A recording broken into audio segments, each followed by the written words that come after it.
নমস্কাৰ বন্ধুসকল, প্ৰথমতে আপোনালোকক মোৰ RT786 চেনেললৈ স্বাগতম জনাইছোঁ। আজি কেইটামান গুৰুত্বপূৰ্ণ খবৰৰ সৈতে মই ৰচিত। আজিৰ গুৰুত্বপূৰ্ণ খবৰটো হ'ল দেশৰ 9খন ৰাজ্যৰ মুখ্যমন্ত্ৰীৰ সৈতে ভিডিঅ' কনফাৰেন্সিং যোগে বিভিন্ন বিষয়ৰ সন্দৰ্ভত বৈঠকত মিলিত হয় দেশৰ প্ৰধানমন্ত্ৰী নৰেন্দ্ৰ মোদী। দিনৰ প্ৰায় 11:30 বজাৰ পৰা আৰম্ভ হোৱা এই বৈঠকত মুখ্যমন্ত্ৰীসকলৰ সৈতে কোভিড-19ক লৈ ৰাজ্যসমূহৰ বৰ্তমানৰ পৰিস্থিতি আৰু লকডাউনক লৈ কি সিদ্ধান্ত গ্ৰহণ কৰা উচিত তাক লৈ আলোচনা হয়। এই বৈঠকত 9খন ৰাজ্যৰ মুখ্যমন্ত্ৰী অংশ লৈছিল। মহাৰাষ্ট্ৰ, কৰ্ণাটক, পশ্চিমবংগ, হাৰিয়ানা, উত্তৰাখণ্ড, মেঘালয়, অৰুণাচল প্ৰদেশ, পুডুচেৰী, হিমাচল প্ৰদেশ, ত্ৰিপুৰাৰ লগতে লাডাখৰ ৰাজ্যপালো অংশগ্ৰহণ কৰিছিল এই সভাত। ইফালে একাধিক বাদানুবাদৰ অন্তত এই বৈঠকত কেৱল প্ৰত্যক্ষদৰ্শী হিচাপে ভাগ লয় পশ্চিমবংগৰ মুখ্যমন্ত্ৰী মমতা বেনাৰ্জীয়ে। অৱশ্যে তেওঁ বৈঠকত কথা কোৱাৰ কোনো সুযোগ লাভ নকৰিলে বুলি জনাইছে।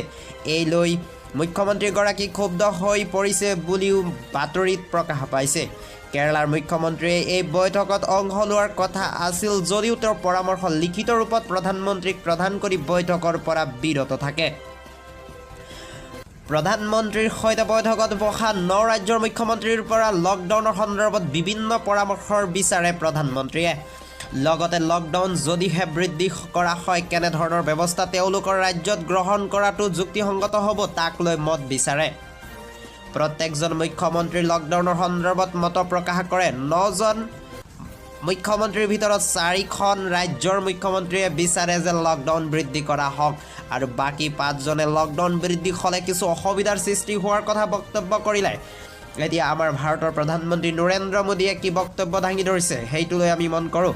বৈঠকত প্ৰধানমন্ত্ৰীয়ে কয়, লকডাউনৰ ফলত দেশৰ লাভ হৈছে। লকডাউনৰ সন্দৰ্ভত এক নীতি তৈয়াৰ কৰিব লাগিব। সকলো ৰাজ্য চৰকাৰক নিজ নীতি তৈয়াৰ কৰিবলৈ আহ্বান জনায় প্ৰধানমন্ত্ৰীয়ে। এই আলোচনাত 3 মে'ৰ পিছতো দেশত লকডাউনৰ অব্যাহত থকাৰ ইংগিত প্ৰদান কৰে প্ৰধানমন্ত্ৰীয়ে। অৱশ্যে এই লকডাউনৰ অধিকভাৱে সংক্ৰমিত হোৱা অঞ্চলসমূহত কঠোৰভাৱে ৰূপায়ণ কৰিব বুলিও সদৰি কৰে। লকডাউনৰ স্তৰ অনুযায়ী উঠাই দিবলৈ চৰকাৰৰ পৰিকল্পনা গ্ৰহণ কৰিছে বুলি বৈঠকত জনায় মিডিয়াই।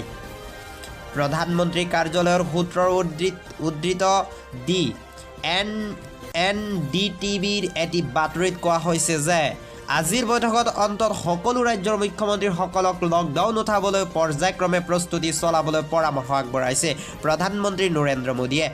ইয়াৰ বাবে সংক্ৰমণৰ ওপৰত ভিত্তি কৰি জিলাসমূহক ৰেড, গ্ৰীণ আৰু অৰেঞ্জ আদি জনত ভাগ কৰিবলৈকো কৈছে প্ৰধানমন্ত্ৰীগৰাকীয়ে। আনহাতে বৈঠকত অৰ্থব্যৱস্থাক লৈ চিন্তিত নকৰিবলৈ আহ্বান জনাইছে প্ৰধানমন্ত্ৰী নৰেন্দ্ৰ মোদীয়ে।